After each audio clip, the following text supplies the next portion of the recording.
आप सभी ने बजट का नाम तो बहुत सुना होगा और आम जीवन में भी हम कई बार बजट शब्द का प्रयोग करते हैं। अर्थव्यवस्था के विकास के लिए धन की पूर्ति करने के लिए बजट का निर्माण करना बेहद जरूरी है।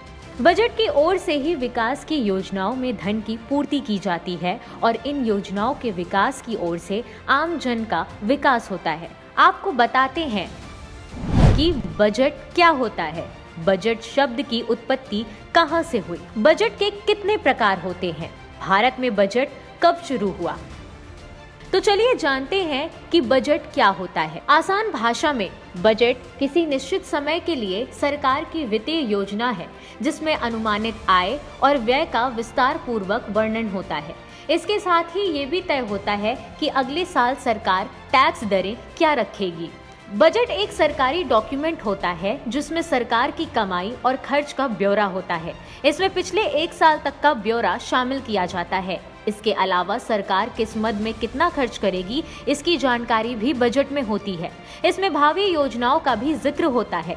बजट के माध्यम से ही सरकार को अपनी वित्तीय और आर्थिक नीतियों कार्यक्रमों को फिर से देखने का मौका मिलता है और साथ ही संसद को उन पर विचार और उनकी आलोचना करने का अवसर मिलता है। बजट से जनता को सरकार की जनहित नीतियों का पता लगता है कि सरकार किस मद पर कितना खर्च कर रही है। सरकार की ओर से लगाए जाने वाले करों के बारे में भी बजट में वर्णन होता है। एक अच्छा बजट देश को आर्थिक तंगी से निकालने में महत्वपूर्ण भूमिका निभाता है और देश की उन्नति का मार्ग भी प्रशस्त करता है। बजट शब्द की उत्पत्ति का इतिहास। बजट शब्द की उत्पत्ति के विषय में यदि हम बात करें तो इसका एक छोटा सा इतिहास है। बजट शब्द की उत्पत्ति फ्रांसीसी शब्द बुजेट से हुई है। बजट शब्द का शाब्दिक अर्थ होता है चमड़े का एक थैला। 1773 में ब्रिटिश प्रधानमंत्री और वित्त मंत्री रॉबर्ट वॉलपोल ने इंग्लैंड के व्यय का एक ड्राफ्ट ब्यौरा तैयार किया और दस्तावेजों को चमड़े के एक थैले में रख लिया। जब उन्होंने वित्तीय प्रस्ताव के दस्तावेजों को संसद में चमड़े के थैले से निकालकर पेश किया तो संसद में उपस्थित लोगों ने उनका मजाक उड़ाते हुए कहा, द बजट ओपन, अर्थात बजट खोला गया। और तभी से वार्षिक आय व्यय के विवरण को बजट के नाम से जाना जाने लगा। बजट का प्रावधान। संविधान के अनुच्छेद 112 के अनुसार सरकार को प्रत्येक वित्तीय वर्ष अपना लेखा जोखा और व्यय आय का विवरण संसद के समक्ष पेश करना होता है। संविधान में परिभाषित इस वार्षिक वित्तीय विवरण को ही भारत का बजट कहा गया है। भारत का वार्षिक वित्तीय वर्ष 1 अप्रैल से 31 मार्च तक होता है, जबकि पहले या 1 मई से 31 अप्रैल तक का था। एल.के. झा समिति ने वित्तीय वर्ष परिवर्तन पर अपनी रिपोर्ट प्रस्तुत की थी। बजट की तैयारी अक्टूबर-नवंबर से ही शुरू हो जाती है। बजट की तैयारी में वित्त मंत्री, वित्त सचिव, राजस्व सचिव और सरकार के मुख्य आर्थिक सलाहकार आदि शामिल होते हैं। बजट में 3 चीजें शामिल की जाती हैं: पिछले वर्ष के अंतरिम आंकड़े, चालू वित्त वर्ष के संशोधित आंकड़े, अगले वित्त वर्ष हेतु प्रस्तावित आंकड़े। अनुच्छेद 365 के अनुसार बिना किसी कानून के कोई भी कर नहीं लगाया जा सकता। अनुच्छेद 266 के अनुसार बिना संसद की अनुमति के कोई भी व्यय नहीं किया जाएगा। राष्ट्रपति फरवरी के अंतिम कार्य दिवस पर बजट को लोकसभा में रखवाते हैं। लोकसभा में बजट केंद्र सरकार के वित्त मंत्री के ओर से पेश किया जाता है। बजट लागू करने से पूर्व संसद के दोनों सदनों द्वारा यह पारित होना आवश्यक है। अब बात करते हैं बजट के प्रकार की। भारत में 5 प्रकार के बजट प्रयोग में लाए जाते हैं। पहला, वर्तमान समय के आम बजट का प्रारंभिक स्वरूप पारंपरिक बजट था। इस बजट का मुख्य उद्देश्य कार्यपालिका पर विधायिका का नियंत्रण रखना होता है। वह यह नियंत्रण रखती है कि कितना धन किस मद पर खर्च करना है, मगर इस बजट में व्यय से प्राप्त परिणामों का वर्णन नहीं होता। इसलिए इस प्रकार का बजट भारत में अप्रासंगिक हो गया। अतः यह बजट एक लक्ष्य को ठीक प्रकार से प्राप्त करने में असफल रहा। निष्पादन बजट। पारंपरिक बजट की कमियों को पूरा करने के लिए निष्पादन बजट लाया गया। कार्य और उसके परिणामों को आधार बनाकर निर्गत होने वाला बजट निष्पादन बजट कहलाता है। इसे कार्यपूर्ति बजट भी कहते हैं। इस प्रकार के बजट पहली बार हूपर कमीशन की सिफारिश 1949 पर यूएसए में 1951 में शुरू किया गया था। भारत में इस प्रणाली को 1968 में शुरू किया गया। शून्य आधारित बजट किसी विभाग या संगठन की ओर से प्रस्तावित खर्च की प्रत्येक मद पर पुनर्विचार करके प्रत्येक मद को शून्य मानते हुए नए सिरे से शुरू करना शून्य आधारित बजट कहलाता है। आउटकम बजट जब किसी वित्तीय वर्ष के लिए किसी विभाग और मंत्रालय को कोई बजट आवंटित किया जाता है तो पहले से ही कुछ लक्ष्यों या भौतिक लक्ष्यों का निर्धारण कर दिया जाता है, जिससे बाद में क्रियान्वयन की प्रक्रिया को समझा जा सके। हालांकि निष्पादन बजट में धन आवंटित करने के बाद यह योजना अपने लक्ष्यों को पूरा नहीं कर पाई और इसकी जांच के लिए कोई खास पैमाना नहीं निर्धारित किया गया था। इसलिए 25 अगस्त 2005 को भारतीय इतिहास में पहली बार आउटकम बजट को पेश किया गया, जिसमें विभिन्न मंत्रालयों और विभागों ने आवंटित धनराशि का क्या और किस प्रकार उपयोग किया, इसका विवरण देना आवश्यक था। जेंडर बजट महिला अधिकारिता व सशक्तिकरण और शिशु कल्याण की दिशा में योगदान देने के लिए सरकार की एक नीति का अंग है। जेंडर बजट की शुरुआत विगत कुछ ही वर्षों से की गई है। इसके माध्यम से सरकार महिलाओं के कल्याण, विकास और सशक्तिकरण के लिए और कार्यक्रमों के क्रियान्वयन के लिए प्रतिवर्ष बजट में एक निर्धारित राशि की व्यवस्था सुनिश्चित करती है।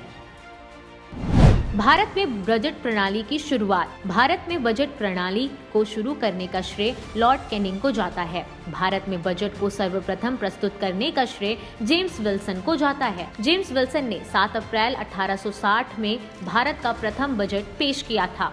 जेम्स विल्सन को भारतीय बजट का संस्थापक भी कहा जाता है।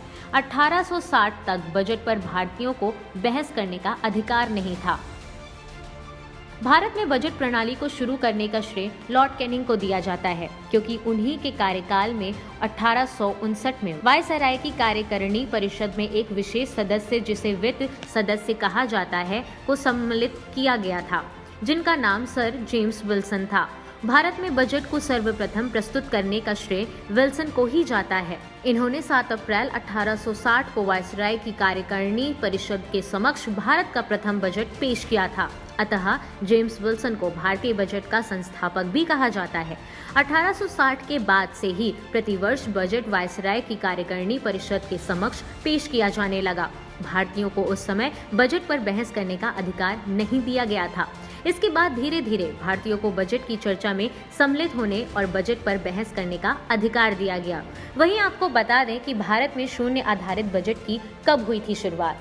भारत में शून्य आधारित बजट की शुरुआत एक प्रमुख शोध संस्थान वैज्ञानिक और औद्योगिक अनुसंधान परिषद द्वारा किया गया था और केंद्र सरकार ने 1987 से 88 के बजट में इस प्रणाली को अपनाया था। इस प्रकार के बजट को तब अपनाया जाता है जब आम बजट और निष्पादन बजट का क्रियान्वयन सही से नहीं हो पाता। इस बजट में बढ़ते घाटे को नियंत्रित करने हेतु व्यय में कटौती की जाती है। स्वतंत्र भारत का प्रथम बजट। स्वतंत्र भारत का प्रथम बजट 26 नवंबर 1947 में पेश किया गया। षणमुखम शेट्टी ने स्वतंत्र भारत का पहला बजट पेश किया था। भारत का पहला बजट 15 अगस्त 1947 से 31 मई 1948 तक के लिए था। गणतंत्र भारत का पहला बजट जॉन मथाई ने पेश किया था। 1947 से पहले अंतरिम सरकार का बजट लियाकत अली खान ने पेश किया था। स्वतंत्र भारत का पहला बजट षणमुखम शेट्टी ने 26 नवंबर 1947 में पेश किया था। यह बजट 15 अगस्त 1947 से 31 मई 1948 तक 7.5 माह की अवधि के लिए था। गणतंत्र भारत का पहला बजट जॉन मथाई ने पेश किया था। बजट की गोपनीयता। बजट प्रपत्रों की छपाई से पहले वित्त मंत्रालय में हलवा खाने की रस्म निभाई जाती है। इस रस्म को निभाने के समय से लेकर बजट पेश होने तक बजट प्रक्रिया में शामिल सभी अधिकारियों को वित्त मंत्रालय के दफ्तर नॉर्थ ब्लॉक में ही रुकना पड़ता है। ऐसा बजट की गोपनीयता बनाए रखने के लिए किया जाता है। बजट प्रक्रिया में शामिल अधिकारियों का अपने परिवार या अन्य किसी व्यक्ति से किसी भी प्रकार का संपर्क नहीं होता और बजट प्रपत्रों की छपाई भी 1980 से नॉर्थ ब्लॉक में ही होती है। इससे बजट के दस्तावेजों के लीक होने की आशंका नहीं होती। इससे पूर्व बजट दस्तावेजों की छपाई 1950 तक राष्ट्रपति भवन में की जाती है। शुरू में बजट दस्तावेजों को अंग्रेजी भाषा में बनाया जाता था। 1955 से 56 से बजट के दस्तावेजों को हिंदी में भी तैयार किया जाने लगा। 1964 और 1968 का आम बजट मोरारजी देसाई ने अपने जन्मदिन के मौके पर पेश किया। 1970 का आम बजट प्रधानमंत्री इंदिरा गांधी ने पेश किया। संसद में बजट पेश करने वाली वे एकमात्र महिला प्रधानमंत्री हैं। पहले रेल बजट और आम बजट अलग अलग पेश किया जाता था, लेकिन अरुण जेटली पहले वित्त मंत्री बने जिन्होंने साल 2017 में आम बजट के साथ ही रेल बजट को भी पेश किया। वहीं निर्मला सीतारमण 2019 से 20 का केंद्रीय बजट पेश करने वाली पहली महिला वित्त मंत्री बनी। उनसे पहले इंदिरा गांधी ने 1970 में बजट पेश किया था। उस समय वो देश की प्रधानमंत्री थी और वित्त मंत्रालय का प्रभार भी संभाल रही थी। Bureau report, parliamentary business.